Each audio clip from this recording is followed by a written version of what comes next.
Welcome to the Medi Gusai show.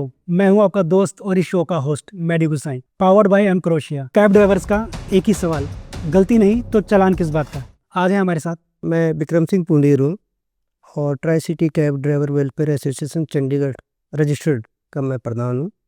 इसको short में जो जहाँ हमें ज़्यादा लोग जानते हैं वो टीसी के नाम से जानते हैं। ओके, टीसीए का full form tri city cab driver welfare association Chandigarh and registered. Registered है 7423। तो ये कब रजिस्टर्ड की गई? ये 23 में रजिस्टर्ड हुई है और 74 इसका नंबर है। ओके जी।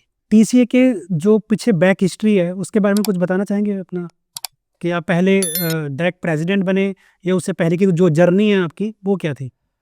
गुसाई जी, बेसिकली मैं रेलवेक्सी में जॉब करता था। 18 साल मैंने रेलवेक्सी में जॉब करी और उसके बाद रेनबक्सी बिग्गी जैसे आपको पता है, तो लगा कि अब छंटनी भी हुई है तो लगा अब नौकरी नहीं कर पाऊँगा, तो मैंने टैक्सी ले ली। ये तो शुरुआत है जी टैक्सी का।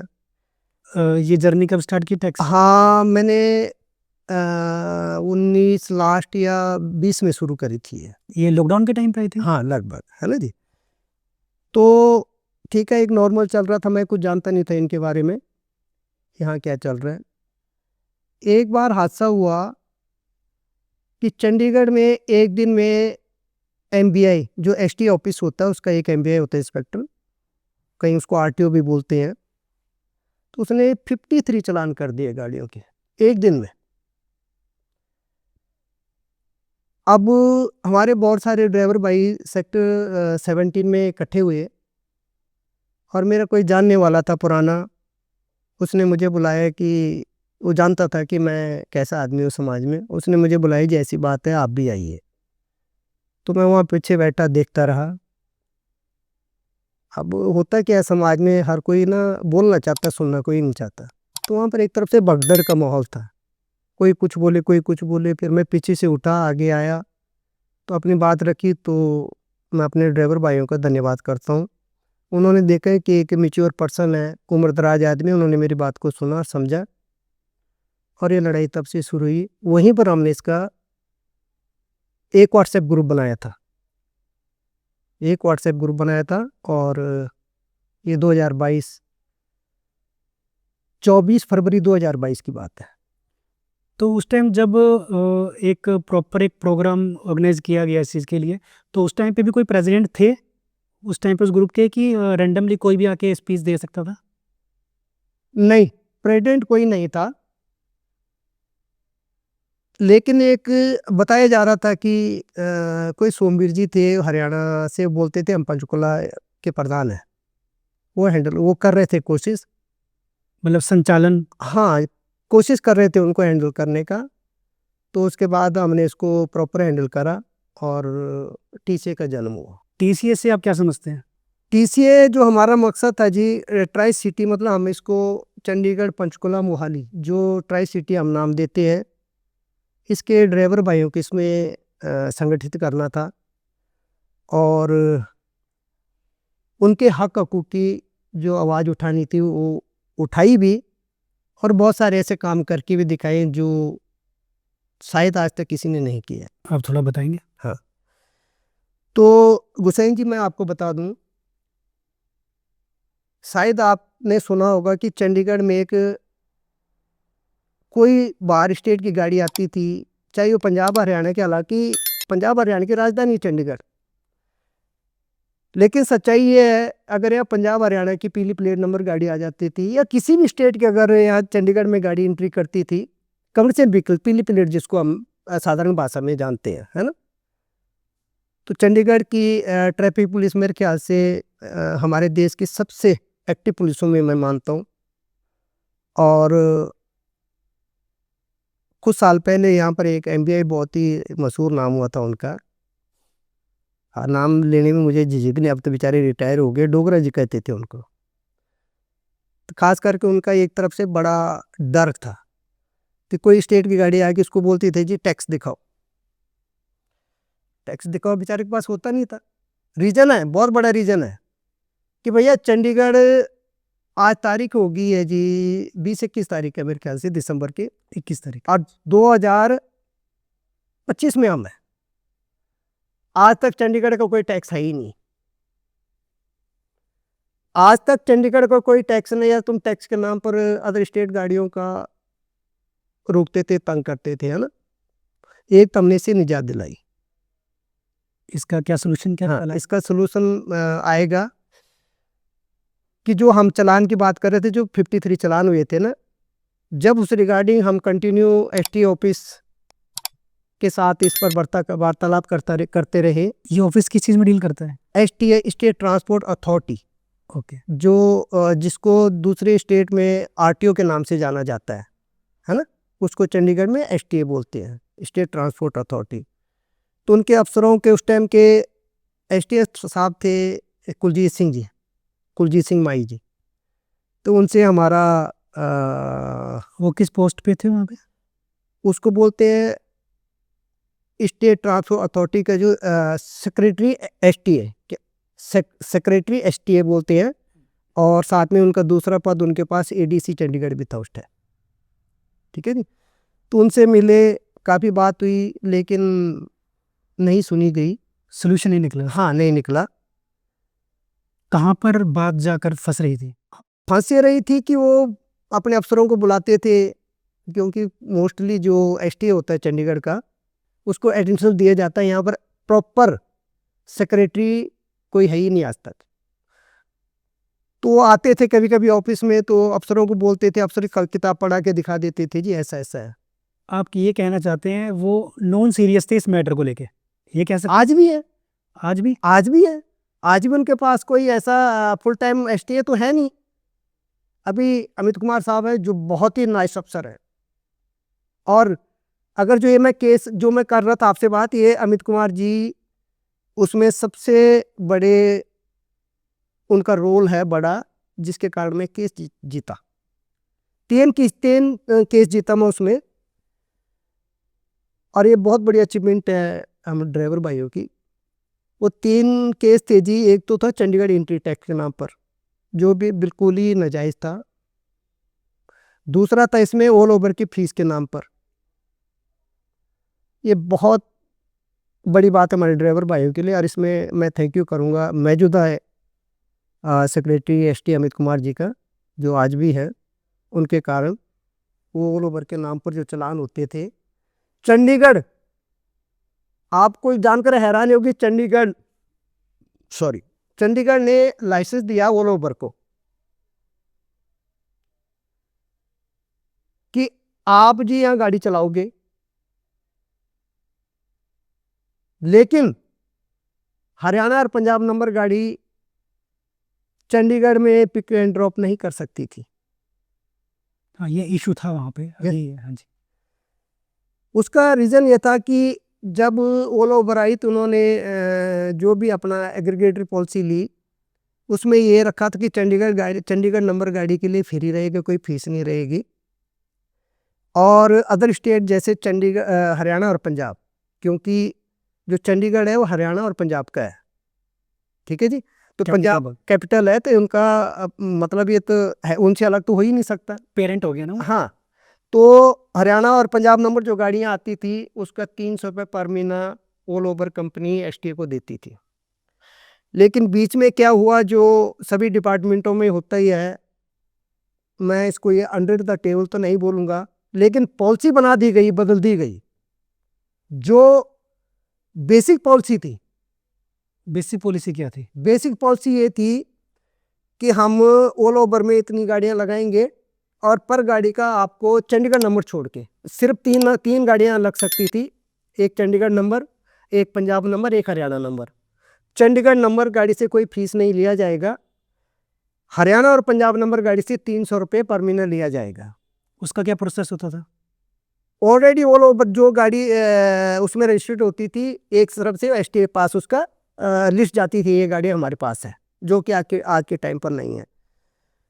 तो इन्होंने क्या किया जी, उसमें एसटीए साहब के ऑफिस में जाके, जो भी आप समझ लीजिए, वो पॉलिसी ही जो मूल पॉलिसी थी उसमें कुछ नहीं करा। लेकिन वो जो 300 रुपये कंपनी देती तो ड्राइवरों पर थोप दिया। मैं तो बड़ा हैरान हूं कि बगैर पॉलिसी अमेंडमेंट के आपने कैसे कर दिया। अमेंडमेंट जरूरी है। कोई भी कानून बनता है तो भैया वो पहले कानून बदलना हो तो फिर कानून बनता है ना, देन उसको फॉलो किया जाता है। हाँ, तुमने तो भैया कैसे कर दिया। तो पहले वाले एसटीएस साहब के टाइम पर हमको ऐसे घुमाते रहे, लेकिन जब अमित कुमार साहब आए तो उन्होंने वो गाइडलाइन मंगाई तो वो बोलता है कि ये तो तुम्हारा है। इन अनपढ़ गरीब ड्राइवरों पर तुम ये बर्डन कैसे डाल दे तुमने, प्लीज कैसे चला इनका। उनको एक तरह से जो बेचारे अनएजुकेटेड हैं, अनपढ़ लोग हैं, उनको तो बेचारों को गाड़ी चलानी आती है, रूल रेगुलेशन का नहीं पता है। और जो पुराने वाले जो आप कह रहे हैं ऑफिसर थे, वो एक तरह से देखा जाए जो आप बता रहे हैं वो नॉन सीरियस थे इस मैटर को लेकर। एक तरह से देखा जाए जो अभी आए हैं वो सीरियस है मैटर को, जो सही है उसको सही कह रहे हैं वो, और जो गलत है उसको गलत ही। बिल्कुल, तो ये चीज़ होनी चाहिए आपके हिसाब से। बिल्कुल होनी चाहिए, बिल्कुल होनी चाहिए। मैं तो ये बोलता हूँ कि चंडीगढ़ में ऑफिसर आते हैं अपना 3 साल का टर्म पूरा करके जाते हैं, मोस्टली अयासी करके जाते हैं, एक्सप्रेस नहीं अयासी करके जाते हैं। लेकिन चंद यहाँ बहुत बड़े अफसर आए हैं। मेरे को शासन प्रशासन से डील करते हुए 20-25 साल का तजुर्बा है मेरा। इससे अलावा भी मैंने समाज के लिए बहुत कुछ करा है, वो अलग मैटर रहेगा। वो एज अ सोशल वर्क कर रहे हो। Yes yes. तो मैंने देखा कि एडवाइजर विजय देव साहब, चंडीगढ़ का कोई भी नागरिक उनसे डायरेक्ट फोन कर सकता था, वो डायरेक्ट फोन उठाते थे। उस टाइम जितने भी अफसर थे बहुत बढ़िया थे। उस टाइम के एसएसपी जो आज आईजीपी है पंजाब पुलिस में, नाम बताएंगे? हाँ, डॉक्टर एसएस गिल, सुखचैन सिंह गिल, इतने नाइस पर्सन से आप उनसे कोई भी फोन पर अपनी प्रॉब्लम बता सकते थे। उस टाइम के आरएलए थे अपना यंगेस्ट आईएएस अफसर थे चंडीगढ़ इंडिया के, मेरे माइंड से नाम किस गया, उसमें जिन्होंने उस टाइम फोटो लगवाई तो उनसे मेरी इस विषय पर बहुत डिस्कस हुई थी। करप्शन के खिलाफ हम काम करते आए थे, है ना। तो चलो मुद्दे पर आते हैं। तो ये एक तो जी चंडीगढ़ एंट्री टैक्स जो कभी था ही नहीं, उससे हमने ड्राइवर भाइयों को निजात दिलाई। 3 महीने हम इसको सीजीएम कोर्ट में केस लड़े। ये कब?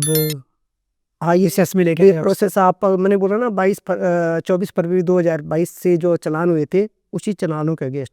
एसटीए का चलान जो आरटीओ जिसको बोलते हैं उसका चलान, एक चलान का एक फाइल बनता है, लेकिन उस टाइम 53 में से 31 चलान सिर्फ मेरे नाम पर बने हैं, आज भी मेरे पास रिकॉर्ड है।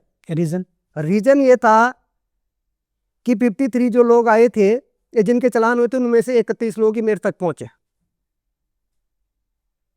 और मैं वकील करना चाहता था। वकील ने बोल दिया था जी मैं 1000 रुपये पर बंदा लूँगा, लेकिन आपको पता है सिस्टम में लोग पहले भी लोगों को गुमराह किया होता है, लोग डरते हैं। तो उन्होंने साथियों ने 31 में से लास्ट में 10 रह गए हो। फिर मैंने बोला वकील भी नहीं करना, मैं खुद लड़ूंगा, क्योंकि मेरा तजुर्बा है, अपना केस 4 साल लड़ा हूँ मैं। इंडिपेंडेंट लड़ सकते हैं? हाँ, इंडिपेंडेंट लड़ सकते हैं, लेकिन आपकी सुनवाई नहीं होती है, और उसको मोस्टली आप लोक अदालत में लड़ सकते हो। तो जो लोक अदालत में लगती है फिर उसमें जज साहब ने देखा कि नहीं यार बंदा जेन्युइन बात कर रहा है, तो इनको मौका दिया जाना चाहिए। पर ये जरूर है कि वकील जैसा तो नहीं है ना, चलो ये भी अलग पॉइंट रहेगा। लेकिन सिस्टम में बहुत अच्छे अफसर भी तो है यार, जज भी बढ़िया है ना। अगर मैं मानता हूँ हाथ की 5 उंगलियां भगवान इसलिए बराबर नहीं बनाई, हर सिस्टम में यार अच्छे और बुरे लोग आपको मिलेंगे। तो जज साहब सीजीएम साहब ने देखा कि नहीं बंदा यार बात तो जेन्युइन कर रहा है, ठीक है वकील जैसा नहीं कर रहा है पर बात जेन्युइन कर रहा है, इनको मौका दिया जाना चाहिए। तो 3 महीने केस चला हमारा, जिसमें हम 3 जो पॉइंट थे उस पर लड़े और जीते। जैसे मैंने आपको चंडीगढ़ एंट्री टैक्स की बात करी, तो जज साहब ने पूछा कि भाई बताओ टैक्स क्यों नहीं, तो मैं 4 स्टेट का टैक्स काट के लेके गया था, 4 स्टेट का टैक्स साथ में ले गया था। कौन से स्टेट्स थे? हाँ, पंजाब था, हरियाणा था, उत्तराखंड था, हिमाचल था। 4 स्टेट का टैक्स में काट के लेके गया। तो मैंने जज साहब को बोला जज साहब हम चोर नहीं है, हम जिस स्टेट में जाते उसका टैक्स भरते हैं। अब चंडीगढ़ का टैक्स ही नहीं तो हम कहाँ से भरे साहब, आप हमें बता दो कि फलानी जगह टैक्स भरो जी, हम वो भर के आते हैं। तो उन्होंने बोला कि ऐसा है। मैंने बोला सर हाँ। तो उन्होंने बोला ठीक है, अगली तारीख पर आप आइए, हम एसटीए डिपार्टमेंट को पूछेंगे। ठीक है जी। उस टाइम पे एसटीए डिपार्टमेंट के हेड कौन थे जो डील कर रहे थे? हाँ, डील तो ऑफिसर कर रहे थे, पर जो हेड था, हेड तो कुलजीत सिंह माही जी थे। वो उनका जिनको सेक्रेटरी एसटीए बोलते हैं, हाँ जी, वो हेड थे। जो उस टाइम पे नॉन सीरियस थे, आप ये क्या? हाँ हाँ हाँ, वो नॉन सीरियस भी नहीं बोल सकता मैं ये बोल सकता हूँ कि उनको एडिशनल चार्ज था, तो इतना फोकस नहीं थे फोकस नहीं था। हाँ। और आज भी फिर कह रहा हूँ आपके चैनल के माध्यम से, आज भी एसटीए में कोई परमानेंट सेक्रेटरी नहीं है। अगर हमें कोई दिक्कत परेशानी आती है तो साहब नहीं मिल पाते हैं, तो उनके पास डिपार्टमेंट ही बहुत ज़्यादा है ना। तो अगली बार जी उन्होंने माना, जज साहब ने, कि आप ठीक बोल रहे हैं जी, ये चलान रद्द, ये नाजायज चलान है। तो वो सिर्फ हमारे लिए नहीं, वो सारे देश के टैक्सी गाड़ियों को, कैब को यहाँ पर छूट मिल गई। दूसरा था हमारा जी पिक एंड ड्रॉप का। ये बड़ा इंटरेस्टिंग मामला है। तो जज साहब ने पूछा भाई इसका क्या? मैंने जज साहब को बताया, जज साहब सर हम टैक्सी ऑपरेटर नहीं हैं, हम कैब ऑपरेटर हैं। डिफरेंस क्या है टैक्सी ऑपरेटर में और कैब? बड़ी ये कन्फ्यूज़न है कि एक्चुअली प्रेसिडेंट को लेके है इशू, कि टैक्सी ड्राइवर कहते हैं कि हमारे प्रेसिडेंट ये हैं, कैब्स वाले कहते हैं हमारे प्रेसिडेंट ये हैं। तो ऐसे में जो कन्फ्यूज़न है, वो कन्फ्यूज़न है एज अ क्लाइंट या कस्टमर को कह सकते हो, जिसने या कैब बुक की है या टैक्सी बुक की है। तो कई बार उनके साथ मिस हैपनिंग होती है, तो वो कैसे खुद को मतलब अपने आप को क्लियर कर सके कि भाई मैंने क्या बुक किया, उसका प्रेसिडेंट कौन है, क्या क्या सिस्टम है? आप थोड़ा प्रोसेस बताएंगे इसका क्या है? बहुत कन्फ्यूज़न है जो हमारे कस्टमर्स होते हैं, तो उनके उनके उनको आप कैसे वो करोगे जस्टिफाई? ऐसे कस्टमर को तो इसमें प्रधान से कोई लेना देना नहीं है, ठीक है।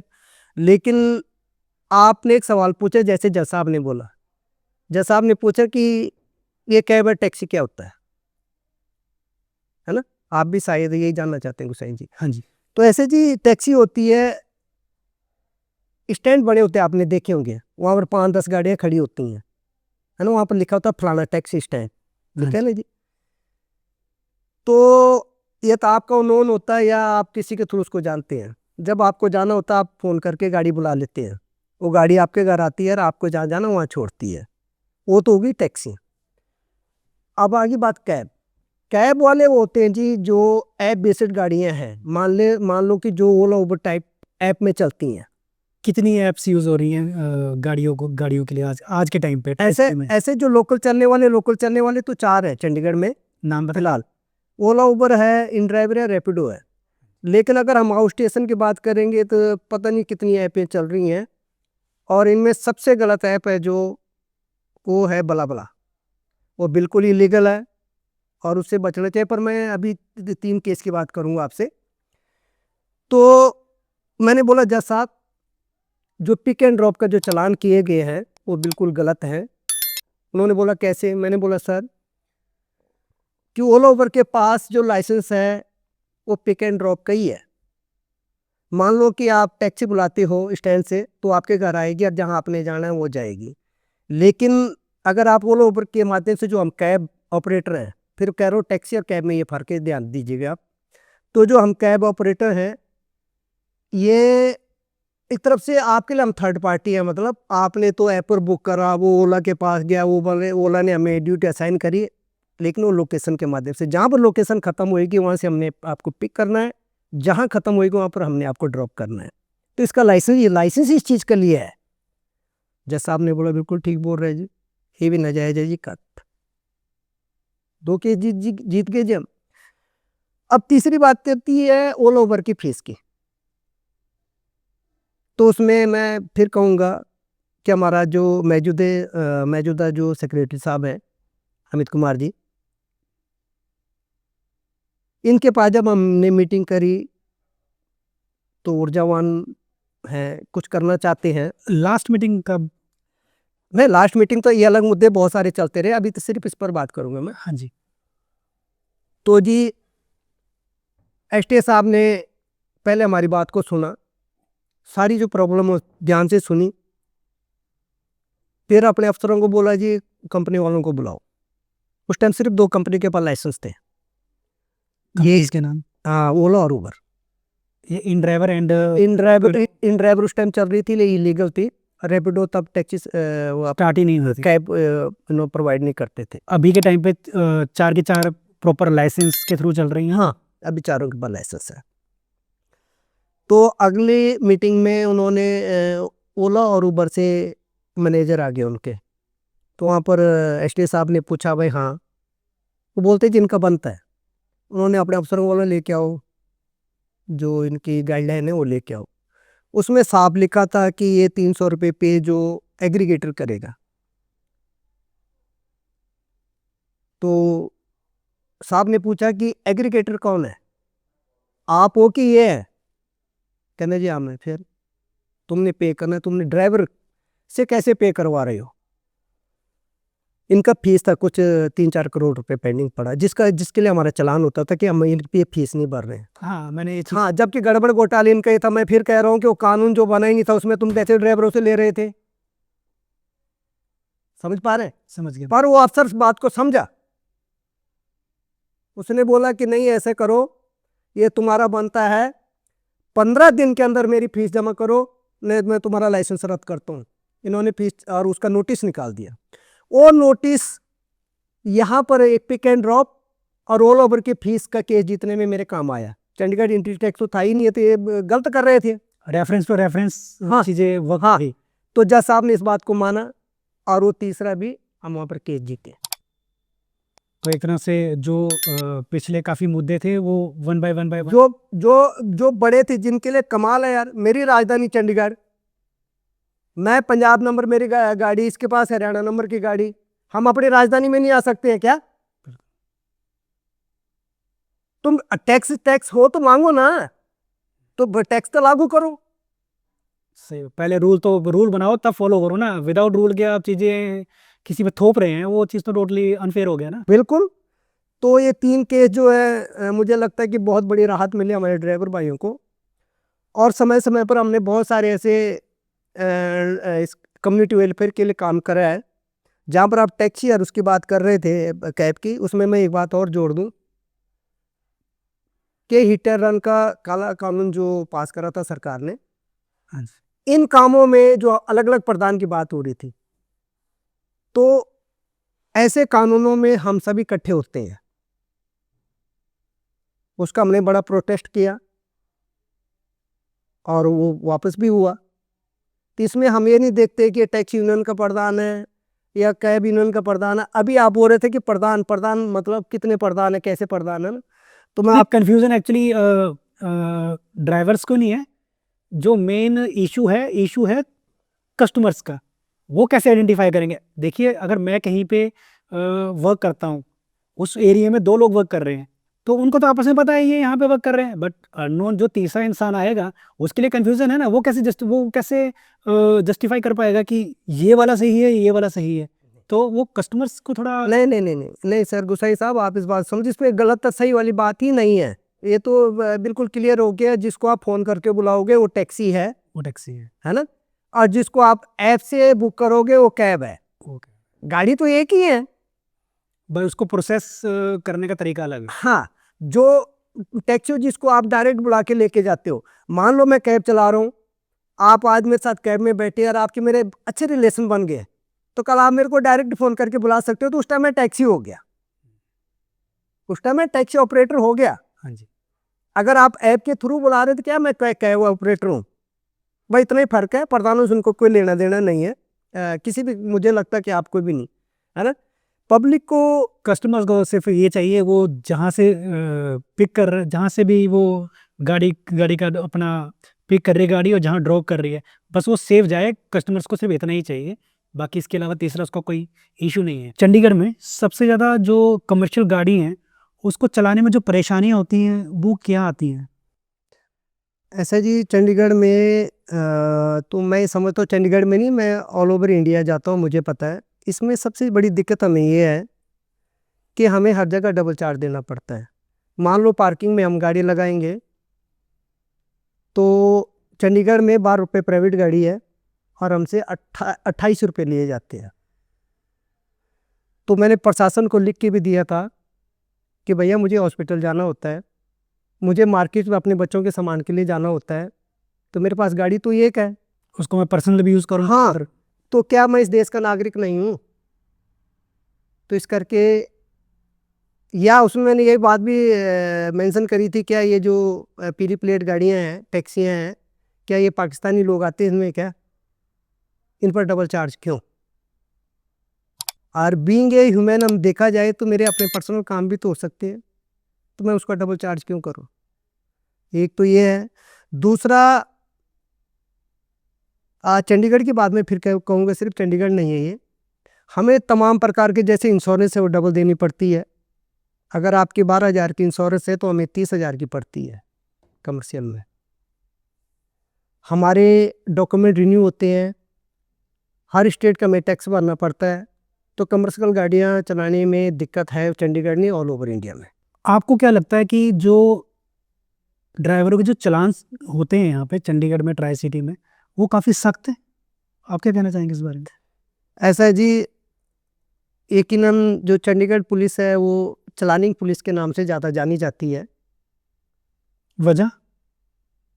आप देख लीजिए, एक साल रिकॉर्ड आया था कि 6 लाख चालान हुए हैं ये कब का है? चंडीगढ़ में। ये कब का रिकॉर्ड है? मेरे ख्याल से अखबार में आया था, 2-3 साल पहले की बात है। और आज भी लगभग इतने हो रहे हैं, कम नहीं हुए, ज़्यादा ही हो रहे हैं। तो वो जो चालान हो रहे हैं वो जेन्युइन है कि? जेन्युइन, सभी जेन्युइन नहीं है। मैं आपको एग्जांपल देता हूँ कि हमें सिखाया जाता है कि जब कोई हुटर मार के गाड़ी आए, मान लो एम्बुलेंस है, फायर ब्रिगेड है या पुलिस की गाड़ी है, तो वो इमरजेंसी में है, तो उसको आपने साइड देना है। अगर हम साइड देने के चक्कर में या तो हमें रोड क्रॉस करना ही पड़ता है, या तो हम जेब्रा क्रॉसिंग को क्रॉस करना ही पड़ता है। नहीं देंगे तो उसमें सज़ा भी है और जुर्माना भी है। जिनको नॉलेज है, जैसे हम प्रोफेशनल ड्राइवर है तो हमें पता है, जो बेचारे प्रोफेशनल नहीं, उनको नहीं पता, वो खड़े रहते हैं पीछे से, तुम मोटर मारते रहो, कोई फ़र्क नहीं पड़ता। और जब हम क्रॉस करते हैं तो उसके बाद हमारा चालान आ जाता है, ऑनलाइन चालान आ जाता है। अब भाई उसको ये बताओ कि हम प्रशासन को कैसे साबित करें कि जी ये उस टाइम ये हुआ था?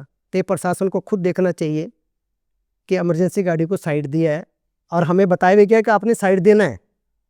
तो ऐसे कुछ नाजायज़ चालान होते हैं। और एक नाजायज़ चालान मैं आपको बता दूं, खुद मेरा हुआ रेड लाइट जंप का, और मैंने 4 सालों केस लड़ा।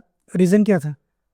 रीज़न, आप चौक पर देखते हैं अमूमन जो है 4 लाइट बड़ी बड़ी लगी होती हैं चंडीगढ़ में, शायद आपने ध्यान दिया होगा। अगर चौक है तो चौक पर ऐसे ऐसे ऐसे ऐसे 4 लाइट लगी हैं, सब जगह यही होता है। लेकिन चंडीगढ़ में 8 लाइट होती हैं। रीज़न? हाँ, 8 लाइट है, रीजन नहीं है, 8 लाइट है। उनका जो सर्कल के पास एक छोटी बत्ती और है चारों पर, जिसमें आपको अलग अलग सर्कल के हिसाब से कहीं पर 10 सेकंड पहले टाइम मिलता है, 10 सेकंड बाद तक, कहीं पर 20 भी है, कहीं पर 25 भी है, जहाँ ट्रैफिक के हिसाब से। तो ये मेरे साथ फरवरी 2017 की बात है। लेबर चौक 34 के चौक पर मेरा उस टाइम नाके पर बैठे थे इंस्पेक्टर कपिल देव। कब की बात है? फरवरी 2017 के। अब उन्होंने मेरी गाड़ी रोक दी। मैं 21 से पेट्रोल डला के आया था गाड़ी में, तो चौक पर मैं यू टर्न लेना था मैंने, तो मैं यू टर्न लिया। तो उस टाइम पुलिस क्या करती थी, कैमरे नहीं लगे थे उस टाइम। पुलिस ऐसे आप कैमरे कम लगे थे, ये नहीं लगे थे जो अब 300 कैमरे अलग बाद में लगे स्मार्ट सिटी के नाम पे, पहले नहीं थे। 4 कैमरे वैसे भी लगे थे। तो ऐसे खड़े होते थे, अगर ये सामने रेड लाइट होगी तो उसको बोल देते थे तूने रेड लाइट जंप कर दी। लेकिन वो जो 4 छोटी लाइटें होती थी उनको ध्यान नहीं देते थे, तो वहाँ पर टेक्निकली वो गलत थे। तो वहाँ पर काफ़ी मेरी बहस बसाई हुई। फिर मैंने बोला नहीं, मैं इसको कोर्ट में चैलेंज करूँगा, और मैंने चैलेंज किया और 4 साल में उसको 4 साल लड़के मैं उसको जीता। तो ऐसे होते हैं, कुछ चीज़ टेक्निकल भी है और कुछ जानबूझ के भी किए जाते हैं।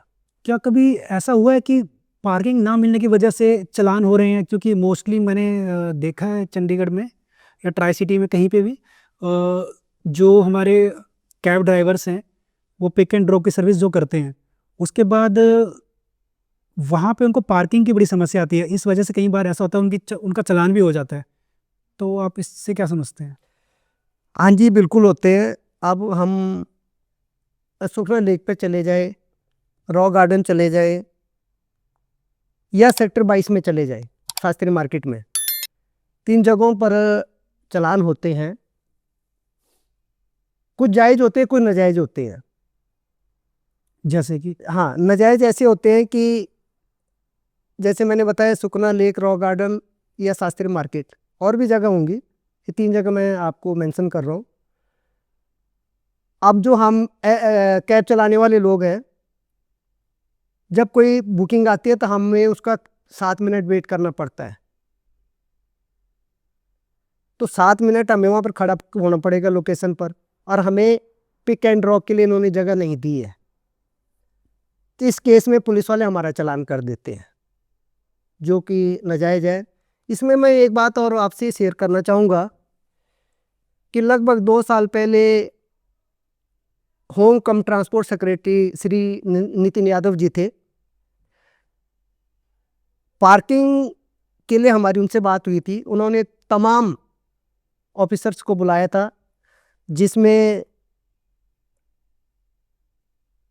एमसी की कमिश्नर मैडम थी, सॉरी मैं नाम भूल रहा हूँ, उनको भी शामिल थी। चीफ आर्किटेक्ट थे, चीफ इंजीनियर थे, ट्रैफिक पुलिस के डीएसपी साहब थे और एसटीए के ऑफिसर थे। तमाम सभी डिपार्टमेंटों के अफसरों को बुलाया था और उनको निर्देश दिया था कि इनके लिए जो है पार्किंग की सुविधा की जाए। और आज 2 साल हो गए, कुछ नहीं हुआ। मतलब अफसर चला गया तो काम बंद। ऐसे उन्होंने ज्वाइंट एक्शन टीम बनाई थी प्राइवेट गाड़ियों को रोकने के लिए, टीम बन गई,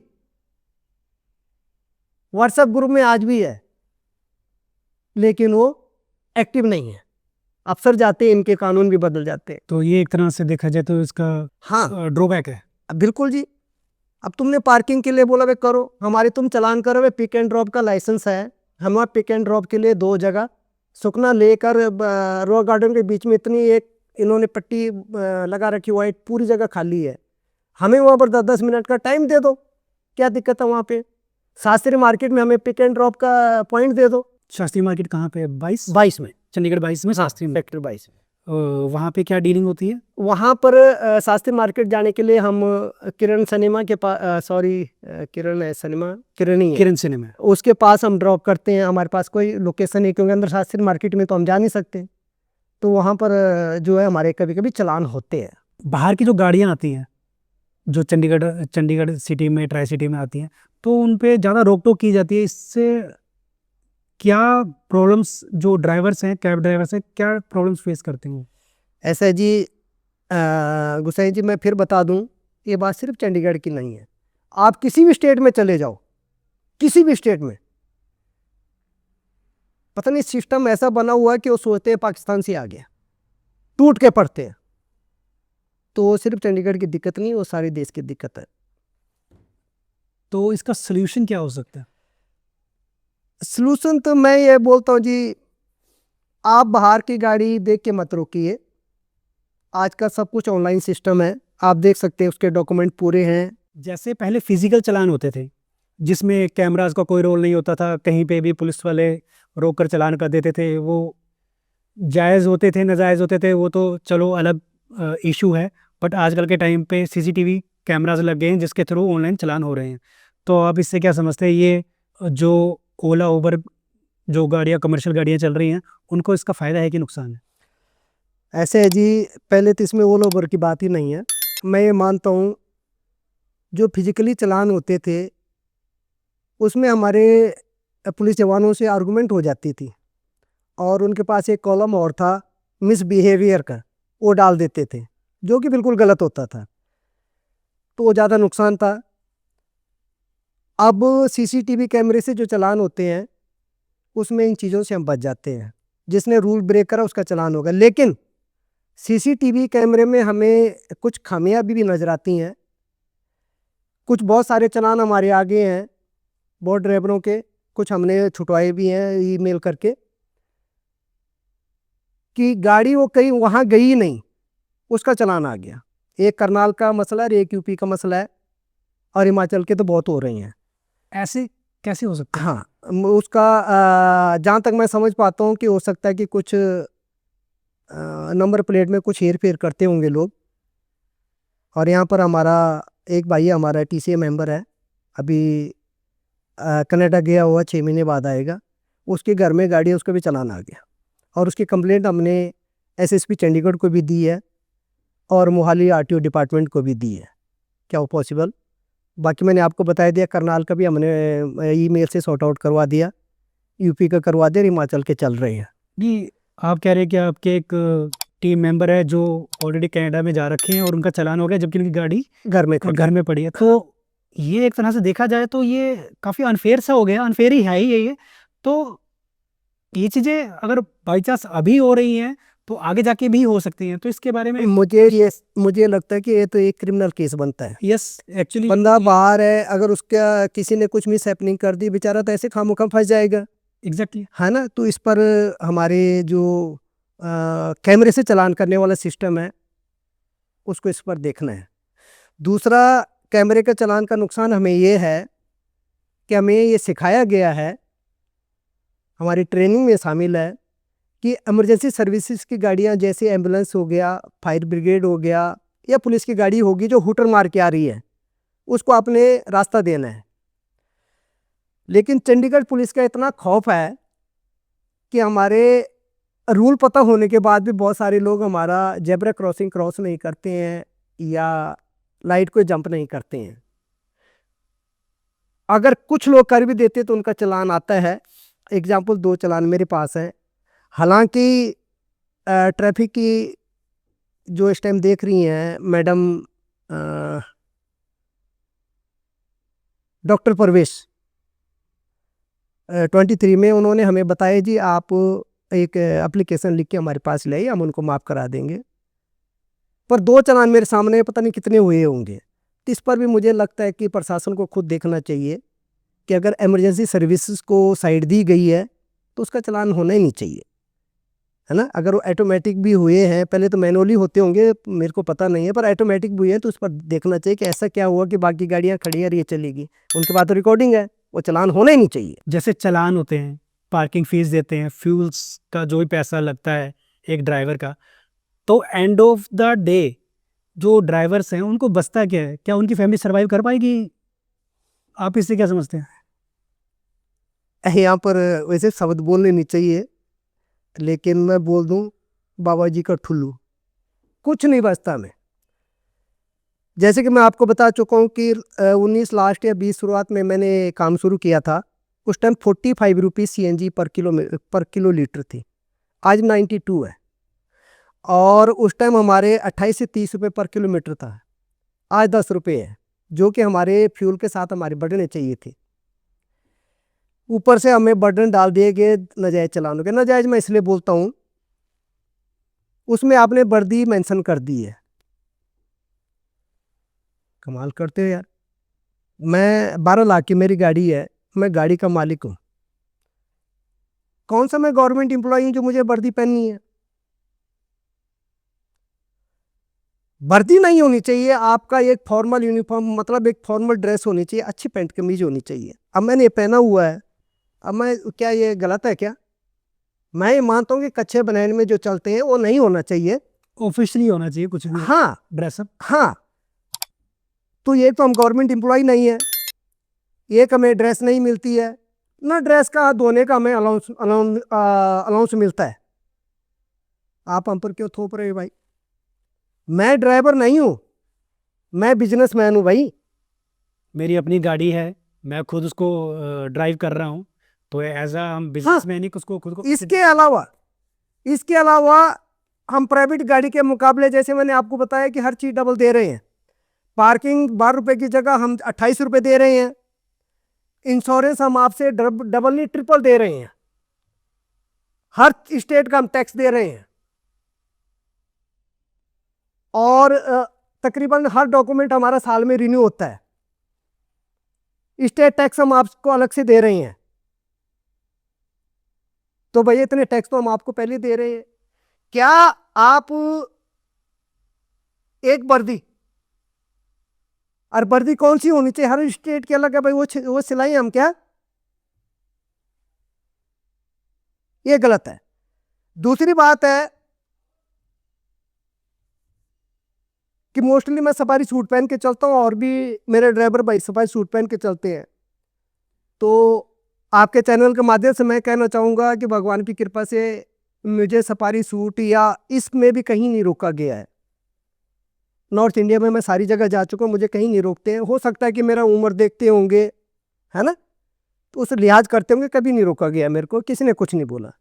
लेकिन मैं देखता हूँ कि भाई यार, कमीज पैंट अगर किसी ने वर्दी पहनी भी है, अगर उसने जूते चमड़े के नहीं पहने, तुम फिर भी चालान कर देते हो। व्हाट नॉनसेंस यार, चमड़े के जूते क्या तुमने ला कर दिए यार? वर्दी पर तुम बोलते हो जी ऊपर वो होना चाहिए शोल्डर के ऊपर, फिर उसमें मतलब डबल जेब होनी चाहिए कैप वाली। क्या बात कर रहे हो तुम लोग यार? क्या हमने उसमें वो सीटी टांगनी है क्या, डोरी टांगनी है क्या? या ठीक है हमें स्टार भी दे दो, हमें अशोक बोलते हैं उसको, जो हमारे लिए बहुत सम्मानीय आदरणीय है हमारे देश के लिए, वो भी दे दो हमें यार, तब क्या दिक्कत है? हमें वर्दियाँ भी दे दो, या कंपनियों को मजबूर करो जो हमें 10 रुपये दे रही हैं आज 15 साल बाद भी, तो भैया हमारे रेट जो एसटीएस साहब ने फिक्स करा है वो भी तो लागू करवाओ ना यार। वो कौन लागू करवाएगा? तुम वर्दियों के तो चलान करो, मैं अपनी बीवी बच्चों के साथ जा रहा हूँ, फैमिली के साथ जा रहा हूँ, मेरे पास एक ही गाड़ी है, वो मैं पर्सनल भी यूज हाँ करूंगा, कमर्शियल भी यूज हाँ, करूंगा। जब मैं फैमिली के साथ हूं तब तो कम से कम यार, तब तो ना तंग करो। ये सिस्टम को समझना चाहिए, सिस्टम को भी देखना चाहिए कि भैया हमें, मैं फिर कह रहा हूं कि हमें कोई वर्दी सरकार नहीं देती है, ना उसका अलाउंस देती है। ये वर्दी बुर्दी वाला छोड़ो, हाँ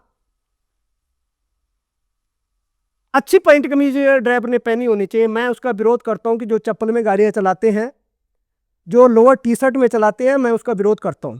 वो नॉन सीरियस है एक तरह, हाँ अपने प्रोफेशन को हाँ, कम से कम यार तुम गाड़ी के मालिक को दिखो तो सही, मालिक जैसे यार, बिल्कुल।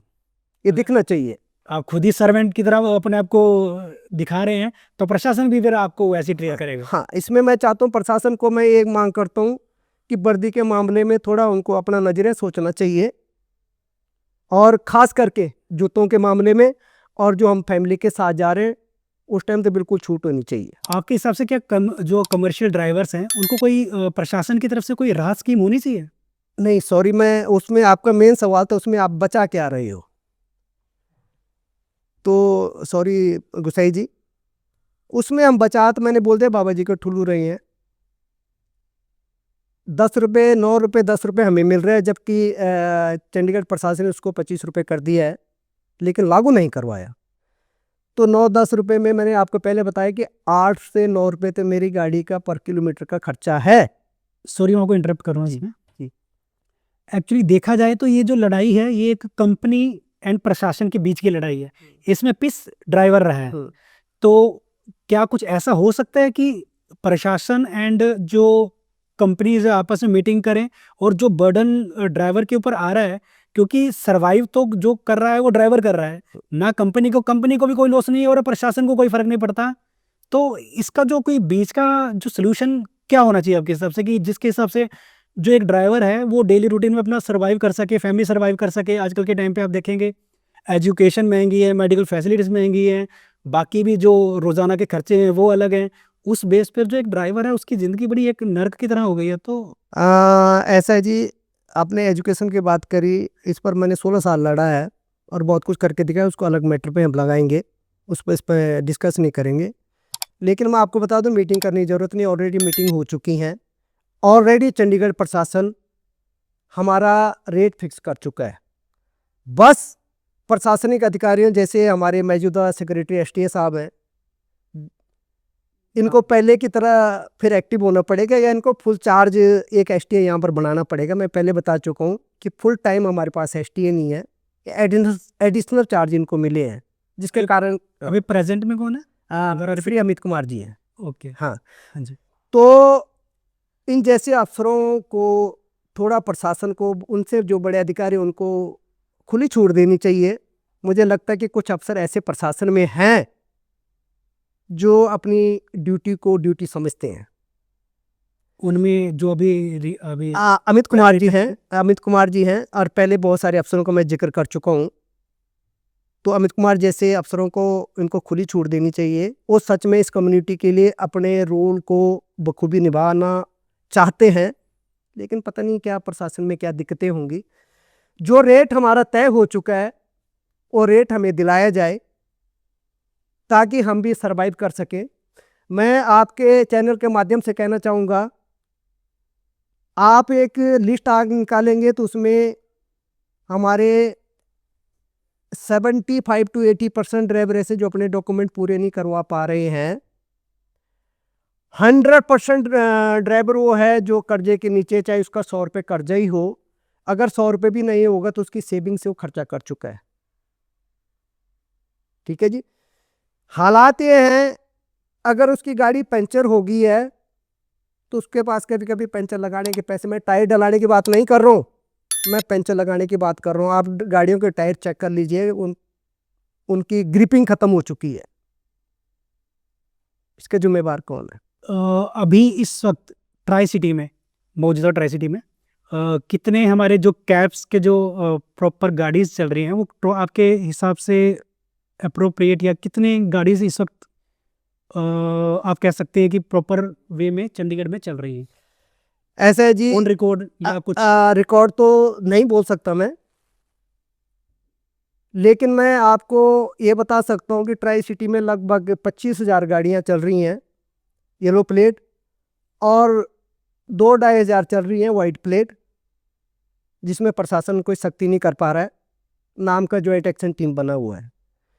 और लगभग 50,000 टू व्हीलर चल रहे हैं जो 99% वाइट प्लेट है, इलीगल है। जो सरकारी खजाने पर बर्डन पड़ रहा है उसकी जिम्मेवारी भी तय होनी चाहिए इन अफसरों की। समस्या ड्राइवरों की है कि सिस्टम की कमी है? सिस्टम अगर अपनी ड्यूटी बखूबी निभाता, एग्जाम्पल के तौर पर आप देख लीजिए, प्राइवेट स्कूल में पढ़ने वाले बच्चे 100% पास होते हैं और उनका 80% से नीचे उनके मार्क्स नहीं होते हैं। सरकारी स्कूल में पढ़ने वाले 10 से 15% बच्चे होते हैं जो 80% तक पहुंचते, नहीं तो सब ग्रेस मार्क में पास होते हैं, क्योंकि वो सिस्टम ही है। ऐसा ही अगर यहाँ पर सिस्टम अपना काम सही ढंग से करता है, जैसे वो चालान करता है, अपने डॉक्यूमेंट देखता है, ऐसे भाई वो इन एग्रीगेटेड कंपनी पर नकेल क्यों नहीं कसता? नकेल कसे ना। क्या हम इस देश के नागरिक नहीं हैं? क्या हमारे हक हकूक की रक्षा करने के लिए ये अफसर नहीं बैठे हैं? ये अफसर क्या सिर्फ हमारे चालान के लिए बैठे हैं? जो हमारे अधिकार हैं उनकी रक्षा कौन करेगा? मैं फिर कहूंगा, उसके लिए ट्रंप तो नहीं आएगा, उसके लिए ट्रंप नहीं आएगा भाई। वो इसी शासन प्रशासन को करना पड़ेगा और करना चाहिए। आपके हिसाब से जो प्रशासन से अगर आपको कहा जाए कि कोई आपकी 3 मांगे जिसका बेनिफिट, मैं ये नहीं कहता कंपनी को हो, उसका बेनिफिट एज अ ड्राइवर जो कैब चला रहे हैं उनको हो, तो आपके हिसाब से वो 3 मांगे क्या होंगे? मांगे ऐसे है जी, 2022 से हम उन्हीं पे लड़ रहे हैं। उनमें सबसे पहली मांग है हमारी फेयर इंक्रीज का, जो कि प्रशासन ने ऑफिशियली कर दिया है, बशर्ते कि लागू नहीं किया। वो लागू प्रशासन को कराना चाहिए। दूसरी मांग है कि हमारी अनलिमिटेड गाड़ियां वो बंद होनी चाहिए। ये शहर अभी इस लायक नहीं है कितनी गाड़ियों को झेल सके, आप समझिए, क्योंकि कंपनियां जो चलती हैं वो चलती हैं डिमांड और सप्लाई पर। एक टाइम पर डिमांड ज़्यादा थी तो फेयर ज़्यादा था, यही लोग देते थे ना। आज सप्लाई ज़्यादा होगी, डिमांड कम होगी, इसलिए अनलिमिटेड गाड़ियों पर रोक लगे, क्योंकि भाई लोग किस्त नहीं दे पा रहे, कितने बैंक वाले गाड़ियां जब्त कर गए। सबसे पहले तो हमारा फेयर इंक्रीज जो ऑलरेडी हो रखा है उसको लागू कराया जाए। दूसरा, अनलिमिटेड गाड़ियों के अटैचमेंट बंद हो। तीसरा, वाइट प्लेट जो कि गैर कानूनी है, जिसके लिए ज्वाइंट एक्शन कमेटी टीम बनी हुई है, वो टीम एक्टिव हो और इन प्राइवेट गाड़ियों पर नकेल कसी जाए, चाहे वो 4 व्हीलर है चाहे 2 व्हीलर है। चंडीगढ़ प्रशासन पंजाब प्रशासन और हरियाणा प्रशासन ऑलरेडी येलो प्लेट बाइक को मान्यता दे चुका है। तो भैया तुम उसको क्यों नहीं लागू कर रहे हो? तुम ऑफिसों में बैठे हो, गर्मियों में एसी में बैठे हो, सर्दियों में हीटर में बैठे हो, भाई हमारी परेशानियों को कौन देखेगा? वो तो प्रशासन को ही देखनी पड़ेगी। और हम ये कोई इलीगल काम नहीं बोल रहे। जो कानून है उस कानून के तहत आप प्राइवेट गाड़ी नहीं चल सकती, चाहे टू व्हीलर है चाहे फोर व्हीलर है। उसको बंद कौन करेगा? क्या हम लोग उनका पकड़ पकड़ के चालान करवाएं? क्यों भाई? तो ये तीन हमारी मांगे थी, हैं और रहेंगी। सपोज करिए आपको एज अ ट्रैफिक ऑफिसर का चार्ज दिया जाता है, तो आप कौन से ऐसे रूल्स बनाएंगे जिसका बेनिफिट एक कैब ड्राइवर्स को भी हो या टैक्सी ड्राइवर्स हो, क्योंकि वो एक तरह से पार्ट ही हैं अपना ट्रांसपोर्ट का, चाहे वो पब्लिकली को प्राइवेटली लेके जा रहे हैं या कैब के थ्रू बुकिंग कर रहे हैं, ऑनलाइन बुकिंग कर रहे हैं। तो अगर आप एज अ ट्रैफिक ऑफिसर बनाए रह जाएँ तो आप कौन सी ऐसी चीज़ें लागू करेंगे जिसका बेनिफिट एक कैब ड्राइवर को या टैक्सी ड्राइवर को होगा? मैं यहाँ पर कहूँगा जी, सिर्फ कैब ड्राइवर या टैक्सी ड्राइवर को क्यों, ये तो सारी जनता को उसका बेनिफिट होना चाहिए। और कभी मुझे ऐसा मौका मिला तो मेरी सबसे पहले जो टारगेट होगा वो टारगेट यही होगा कि हमारे जो ट्रैफिक पुलिस जो जवान, हमारे जवान और किसानों के बच्चे हैं, उनको टारगेट बंद करूँगा। क्योंकि आपको जानकर हैरानी होगी, टारगेट से क्या यस यस वही मैं बताना चाहता हूँ। आपको जानकर हैरानी होगी कि हमारे पुलिस जवानों को टारगेट दिए जाते हैं, आपने 20 चालान करने हैं पर डे। तो मुझे बताइए कि चंडीगढ़ में कितने चौक हैं? हर चौक पर, हर लाइट पॉइंट पर पुलिस वाले खड़े हैं, ठीक है जी। अब वो टारगेट कैसे पूरे करेंगे? जैसे मैं पहले कह चुका हूँ, फिर कह रहा हूँ, ये हमारे जवान किसानों के बच्चे हैं। और ये 29 सेक्टर में जो हमारा प्रोग्राम हुआ था उसमें मैं डीएसपी ट्रैफिक के सामने भी बात बोल चुका हूँ कि हमारे बच्चों पर, ये हमारे बहन भाई हमारे बच्चे हैं, इनको बर्डन मत दो। आप बोल रहे हैं कि तुम्हारे टैक्स वालों के चालान होते हैं, मैं बोल रहा हूँ हमसे ज़्यादा परेशान तो पुलिस वाले हैं, वो जवान हैं जो बेचारे मजबूर हैं कि 20 टारगेट पूरे करने के लिए और 50-50 रुपए का चालान करते हैं। तो ये सबसे पहले तो मैं टारगेट बंद करूंगा। और सिस्टम का काम या ट्रैफिक पुलिस का काम चलानिंग नहीं होना चाहिए, चलानिंग नहीं होना चाहिए। मैं फिर कह रहा हूँ, उनका काम जो है ट्रैफिक रूल फॉलो करवाना होना चाहिए। अभी रिसेंटली एक चंडीगढ़ में एक इंसिडेंट हुआ है जिसमें एक स्कूल गोइंग लड़की, जो आई थिंक मेरे ख्याल से एग्ज़ाम से आ रही थी, उसने एक ऑनलाइन प्लेटफॉर्म के थ्रू जो एक राइड बुक करते हैं हम टू व्हीलर, वो एक बुकिंग की। और देन उसके साथ एक मिस हैपनिंग होगी। जो एक सेफ्टी की हम बात करते हैं कि हम जब कोई चीज़ बुक करते हैं, चाहे वो टू व्हीलर हो चाहे फोर व्हीलर हो, और ऊपर से अगर हमने ऑनलाइन किया है तो ऑन रिकॉर्ड भी है, तो उसमें जब मिस हैपनिंग हुई है, वो आपको पता ही है, अभी ये एक बड़ा हीट ऑफ द टॉपिक चल रहा है चंडीगढ़ में, कि जब बुकिंग कर रहे हैं हम किसी भी व्हीलर की, चाहे वो टू व्हीलर चाहे फोर व्हीलर है, उसके नंबर प्लेट कुछ हो रहा है जब हम उसको बुकिंग कर रहे हैं, और देन जब वो आ रही है तो उसका नंबर प्लेट कुछ अलग आ रहा है, चाहे वो टू व्हीलर है चाहे फोर व्हीलर है, इससे फ़र्क नहीं पड़ता है। जो एक मेल है वो तो तब भी किसी तरह से हैंडल कर लेगा उस चीज़ को, बट एक फीमेल के लिए कितना अनसेफ है कि एक जो ड्राइवर है वो उसके साथ छेड़खानी कर रहा है और मिसबिहेव कर रहा है। तो देखा जाए तो एक तरह से कुछ फॉल्ट अपनी साइड से भी आपको लगता है कि ये चीज़ें, इस चीज़ में सुधार होना सकता? ऐसे जी हम तो लगातार मांग करते आए हैं और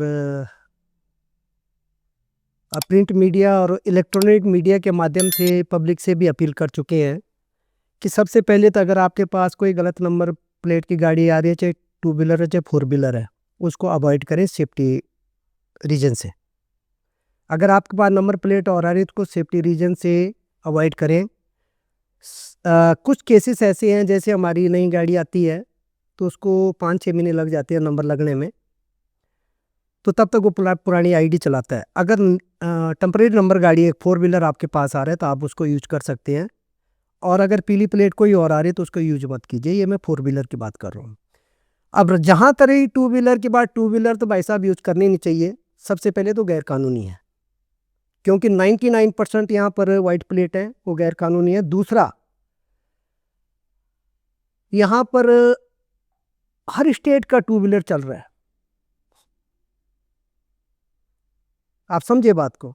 भैया आपने लाइसेंस तो दिया था चंडीगढ़ पंजाब और हरियाणा को, लेकिन आपके टू व्हीलर चल रहे हैं HP के, यूपी के, राजस्थान के, MP के, महाराष्ट्र के, तो अब उनको वेरीफाई कैसे करोगे? पहली बात। दूसरी बात है, एक ना सामाजिक जिम्मेदारियां भी बनती है। एक ज़माना था हमारी बहू बेटियां जो है टू व्हीलर में नहीं बैठती थी, है ना, शर्म महसूस करती थी, या पड़ोसी भी सवाल उठाते थे, जी ये देखो उसके साथ घूम रही है। आज भी वो बात मैं ये कहता हूँ कि अगर वाइट प्लेट पर है तो आप उसको जस्टिफाई कैसे करोगे? अगर वो पीली प्लेट होगी तो इसमें सेफ्टी के चांसेस ज़्यादा हैं। दूसरा, दूसरी स्टेट की नहीं होगी, हरियाणा पंजाब या चंडीगढ़ की आपको मिलेगी। तीसरी बात है, इसमें प्रशासन की इनकम होगी। तो मैं ये चाहूँगा, फिर आपके चैनल के माध्यम से अपील करूँगा जी, ऐसा कुछ लोग हैं, कुछ मछलियाँ हैं जो तालाब को गंदा करती हैं, चाहे 4 व्हीलर है चाहे 2 व्हीलर है। अगर एक 2 व्हीलर वाले ने गलत काम करा तो मैं उसका सपोर्ट नहीं करता हूँ, और ना मैं सारे 2 व्हीलर वालों को गलत मानता हूँ। ऐसे 4 व्हीलर में भी हो सकता है, उससे सभी लोग गलत नहीं हो जाते। लेकिन मैं फिर कहना चाहूँगा, आप कोई भी दूसरे नंबर प्लेट गाड़ी के यूज ना करें। एग्जाम्पल मेरे साथ खुद हुआ है, और ये ओला उबर ये कंपनी इसकी जिम्मेदार है। उबर में खास करके आइडिया हैक होती हैं और वो गलत काम होते हैं। इसका कई बार हम जिक्र कर चुके हैं प्रशासन से। एक बार मेरा फ़ोन कहीं रह गया तो मैंने गाड़ी बुक करी, झूठ तो नहीं बोलूँगा, हो सकता है कि मेरे पर सवाल उठे कि प्रधान होके बाइक बुक करता। मैंने बाइक बुक करी अपने फ़ोन के लिए, तो दिल्ली नंबर बाइक मेरे को शो हुई, और जब वो आए तो यूपी नंबर था। और उससे बड़ी बात ये है कि वो 4 व्हीलर की आईडी पर 2 व्हीलर चला रहा था। टैक्सी परमिट गाड़ी DL1Z, और वो 2 व्हीलर चला रहा है उस पर। तो क्या ये एग्रीगेटर कंपनियों को दिख नहीं रहा है क्या? जब हम लगातार बोल रहे तुम फिजिकल वेरिफिकेशन करो, इसमें ड्राइवर भी सेफ रहेगा, पैसेंजर भी सेफ रहेगा। तो इस पर प्रशासन को भी काम करना है, एग्रीगेटर कंपनियों को भी काम करना है, और ख़ास करके हमारी पब्लिक को सोचना चाहिए।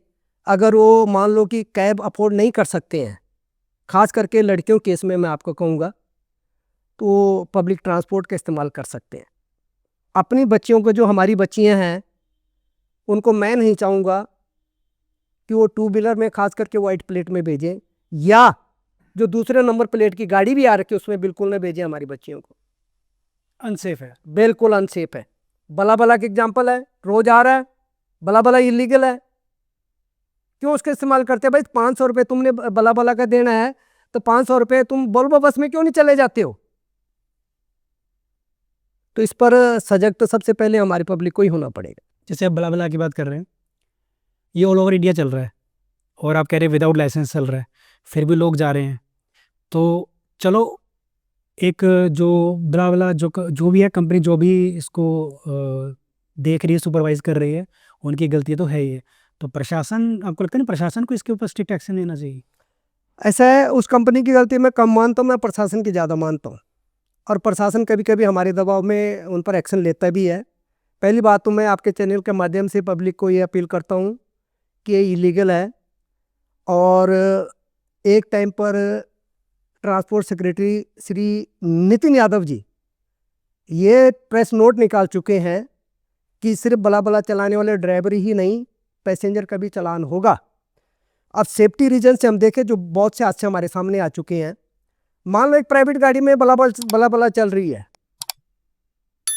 वो गलत नंबर भी गाड़ी का यूज कर सकता है, उसको कैसे पकड़ोगे? प्लस जो प्राइवेट गाड़ी में सफ़र कर रहा है या ड्राइवर है, दोनों में से एक अपराधी प्रवृत्ति का है, कोई ड्रग स्मगलर है, चाहे वो पैसेंजर है चाहे ड्राइवर है, तो फंसेंगे दोनों। अगर आप टैक्सी पीली प्लेट, चाहे कैब है चाहे टैक्सी का यूज करते हैं, तो अगर पैसेंजर गलत है तो ड्राइवर बच जाएगा, ड्राइवर गलत है तो पैसेंजर बच जाएगा। सिर्फ बिहार यहाँ से दिल्ली का कितना लेते हैं, देहरादून का कितना लेते हैं बला बला वाले? 400-500 रुपये लेते हैं, तो 400-500 रुपये तो वोल्वो भी जाती है। अगर आप टैक्सी अफोर्ड नहीं कर सकते हो तो भैया आप इसका पब्लिक ट्रांसपोर्ट का इस्तेमाल करो।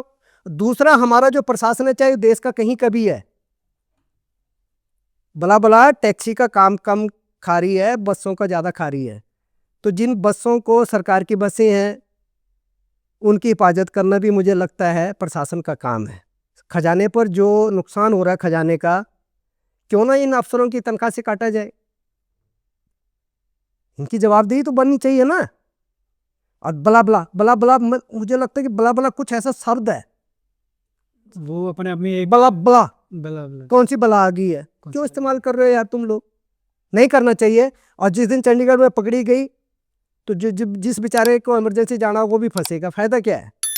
इलीगल है। मैं फिर कह दूं आपके चैनल के माध्यम से, जितना भी इसका कोई बहिष्कार कर सकता है करना चाहिए। बाकी प्रशासन स्लो ही सही, लेकिन वो अपना काम तो करता है जी।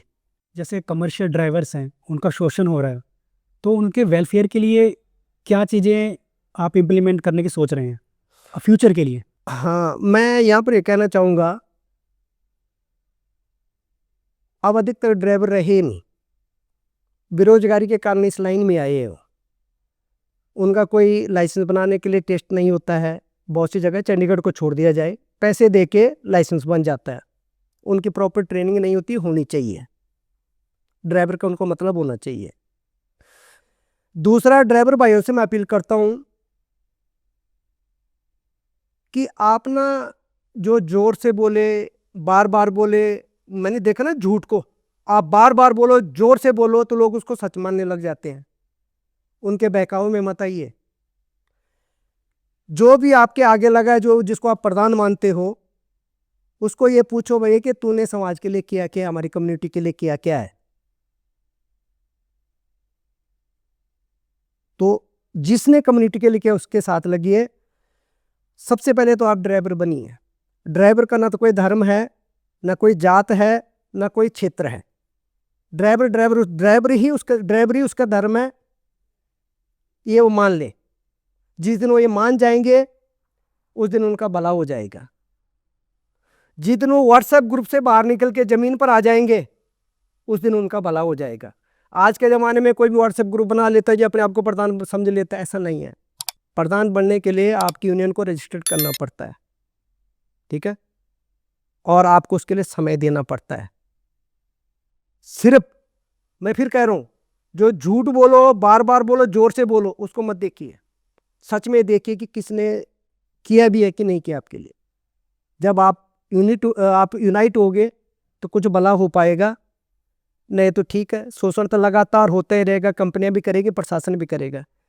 जब तक आप यूनाइटेड नहीं हैं आपके साथ ऐसा होता रहेगा। इन फ्यूचर में क्या ऐड ऑन करने की सोच रहे हैं आप?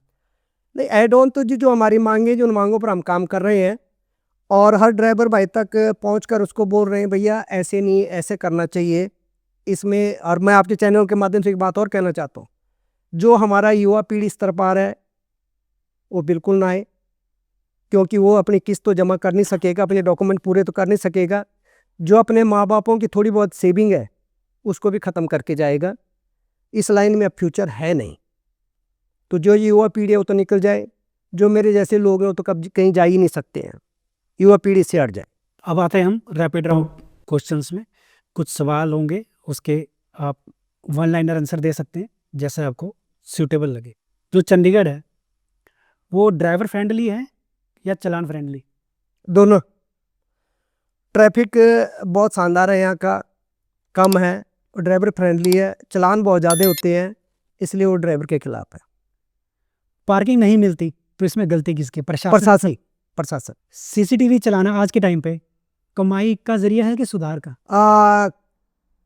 लगाए तो सुधार के लिए गए थे, लेकिन कमाई के जरिए है। बाहरी गाड़ी को चेकिंग का मतलब अपनी पर्सनल इनकम ग्रोथ बढ़ाने का है प्रशासन का, कि जो बाहरी चीज़ें हो रही हैं आजकल, टेररिस्ट अटैक हो रहे हैं, या उसको एक सिटी को प्रोटेक्शन देने का? ये तो सबको पता है। कोर्ट भी इस बात को मानता है कि एक अमीर आदमी के बच्चे को तुम 300 में छोड़ रहे हो और गरीब को तुम टांग रहे हो। तो मुझे लगता है इसमें पर्सनल इंटरेस्ट ज़्यादा है। जो कमर्शियल ड्राइवर है वो किस चीज़ से डरता है, ट्रैफिक से या चालान से? ट्रैफिक से ज़्यादा चालान से डरता है। वजह? वजह ऐसे इनकम है ही नहीं, वो चालान के चालान की भरपाई नहीं कर पाता, इसलिए वो चालान से ज़्यादा डरता है। जो ओला उबर ड्राइवर्स हैं उनको चंडीगढ़ में काफ़ी समस्याएं आती हैं, तो उसके लिए जिम्मेवार कौन? प्रशासन। एक ड्राइवर का एक दिन में कितना पैसा चालान में चले जाता है? नहीं, इसका कोई परमानेंट वो नहीं है, किसी का नहीं जाता है, किसी का बहुत सारा चला जाता है। 51 हज़ार तक के चालान होते हैं एक दिन में, इस करके इसका कोई कह नहीं सकते एग्जैक्ट। क्या टैक्सी ड्राइवर के लिए अलग से एक नियम होना चाहिए, नियम होने चाहिए उनके लिए? बस नियम तो इन्होंने ऑलरेडी अलग बना ही रखे हैं। मेरे ख्याल से लीगल है कि वो? लीगली के तौर पर देखें 94 एक चालान बुक में है, और उसमें वो चीज़ें हैं जिसमें समय के साथ बदलाव होना चाहिए। हिमाचल में जैसे आज भी लॉग बुक का चालान करते हैं, मुझे लगता है कि वो 50 साल पुराना नियम है, उसमें चेंजेस होने चाहिए। कमाई कम या नियम ज़्यादा? नियम ज़्यादा। हमारे शो में आने का आपका बहुत बहुत धन्यवाद। हम उम्मीद करते हैं कि आपके जो विचार हैं, आपके से जुड़े आपके फील्ड के जो भी ड्राइवर्स हैं उन तक पहुंचेंगे और आगे जाकर आपको सहयोग करेंगे, और आने वाला फ्यूचर उनका भी बेहतर होगा अगर वो सही इंसान के साथ जुड़कर रहेंगे। आपको हमारे साथ मिलकर कैसा लगा? बहुत बहुत धन्यवाद गुसाई जी। मुझे लगता है कि अगर ये बात प्रॉपर हमारे ड्राइवर भाई सुन सके, समझ सके, तो आपका चैनल का हम धन्यवाद ही रहेंगे। उससे ज़रूर कुछ न कुछ उनको प्रेरणा मिलेगी, क्योंकि मेरा जीवन समाज के लिए गया है, और जब तक मैं हूँ समाज के लिए जिया हूँ, समाज के लिए जीऊँगा। Thank you. ये हमारी तरफ से हमारे चैनल की तरफ से आपको छोटी सी भेंट। आपका हमारे शो में आने के लिए बहुत बहुत धन्यवाद। थैंक यू जी, ये यादगारी के तौर पर रहेगा आपकी ओर से। Thank you.